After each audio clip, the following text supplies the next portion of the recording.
మనం రెగ్యులర్‌గా చేసుకునే సగ్గుబియ్యం సేమియా పాయసం కాకుండా ఈ డిఫరెంట్ రెసిపీని ఒకసారి ట్రై చేసి చూడండి. మీ అందరికీ చాలా బాగా నచ్చుతుంది.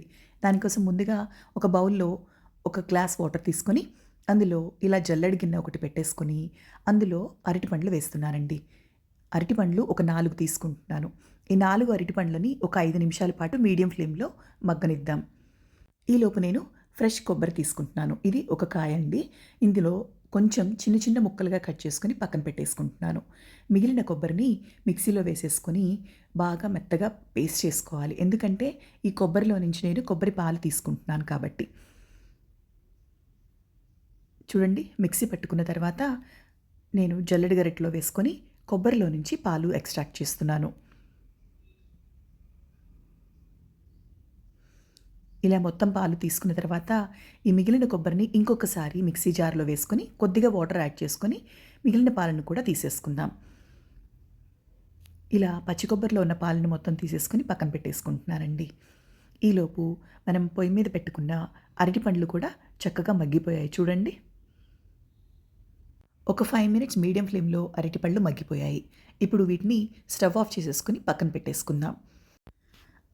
అరటిపండ్లు చల్లారిన తర్వాత ఒక సెపరేట్ బౌల్ తీసుకొని ఆ బౌల్లోకి అరటిపండు తొక్క తీసేసి అరటిపండు గుజ్జుని ఈ బౌల్లో వేసేసుకొని మెత్తగా పేస్ట్ చేసేసుకోవాలి. ఇలా ఒకదాని తర్వాత ఒకటి అరటిపండుని బౌల్లోకి తీసేసుకుంటున్నాను. ఇప్పుడు ఈ అరటిపండ్లన్నీ చేత్తో కానీ లేదా స్పూన్‌తో కానీ మెత్తగా మ్యాష్ చేసేసుకుందాం. చూడండి, అరటిపండ్లు ఉడికాయి కాబట్టి ఈజీగా పేస్ట్ అయిపోతుందనమాట. ఎక్కువ శ్రమ పడాల్సిన పనేం లేదు. ఈ రెసిపీ చాలా బావుంటుందండి. ఒకసారి తప్పకుండా ట్రై చేసి చూడండి. రెగ్యులర్‌గా చేసుకునే పాయసం కన్నా కూడా టేస్టీగా ఉంటుంది. ఒక పాన్ పెట్టేసుకొని అందులో 2 టేబుల్ స్పూన్లు నెయ్యి వేసుకున్నాను. ఇందులో ముందుగా మనం కట్ చేసి పెట్టుకున్న పచ్చి కొబ్బరి ముక్కలు ఉన్నాయి కదా! వాటిని ఫ్రై చేసుకుంటున్నాను.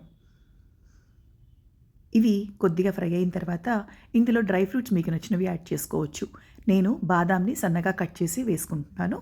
ఇవి కూడా కొద్దిగా గోల్డెన్ కలర్ వచ్చేంత వరకు ఫ్రై చేసుకుందాం. ఇందులోనే కిస్మిస్‌ని కూడా యాడ్ చేసుకొని ఫ్రై చేసుకుందాం. ఇంకా ఇందులో మీకు కావాల్సిన డ్రై ఫ్రూట్స్ అన్నీ కూడా యాడ్ చేసుకోవచ్చు. ఇవి మంచిగా గోల్డెన్ కలర్ రాగానే నెయ్యిలో నుంచి తీసేసి పక్కన ఒక బౌల్‌లో పెట్టేసుకుందాం. ఈ మిగిలిన నెయ్యిలోనే నేను పేస్ట్ చేసి పెట్టుకున్న బనానా ఉంది కదా!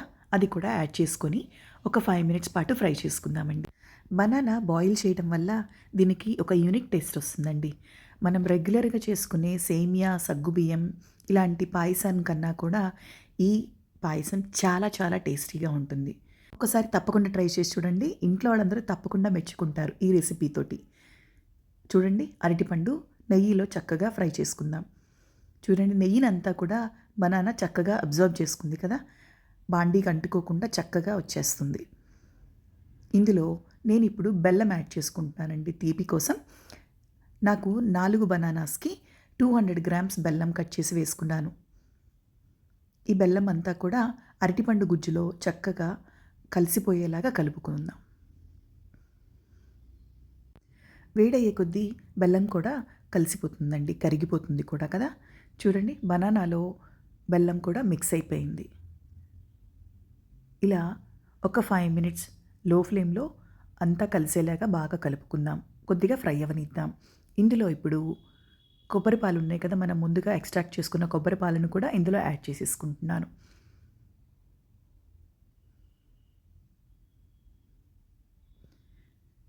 లూజ్‌గా ఉంటుందని మీరు కంగారు పడాల్సిన పనేం లేదండి. ఇది ఉడికే కొద్దీ చిక్కబడిపోతుందనమాట. పాలు, అరటిపండు మిశ్రమం మొత్తం కలిసేలాగా చక్కగా కలుపుకొని ఇందులో ఒక పావు స్పూన్ ఇలాచీ పౌడర్‌ని యాడ్ చేసుకుంటున్నాను. ఇదంతా బాగా మిక్స్ చేసుకుంటుంటే చూడండి, ఉడికే కొద్దీ చిక్కపడిపోతుంది. అందుకని ఎక్కువసేపు ఉడకబెట్టాల్సిన పని కూడా లేదండి. జస్ట్ ఒక 3-5 మినిట్స్ చాలు పాలు యాడ్ చేసుకున్న తర్వాత. చివరిగా డ్రై ఫ్రూట్స్‌ని యాడ్ చేసుకొని ఒక్కసారి కలిపేసుకొని మనం స్టవ్‌ని ఆఫ్ చేసేసుకుందాం. అంతేనండి, మన అరటిపండు పాయసం రెడీ అయిపోయినట్టే. దీనిలో నేను పాలు, పంచదార ఏమీ యాడ్ చేయలేదు. స్వీట్‌నెస్ కోసం బెల్లం యాడ్ చేశాను. అలానే పాలు ప్లేస్‌లో నేను కొబ్బరి పాలు యాడ్ చేశాను. చూడండి చాలా టేస్టీగా ఉంటుంది ఈ రెసిపీ. ఈ వీడియో కనుక మీకు నచ్చినట్లయితే please like, share and subscribe my channel and enjoy the recipe.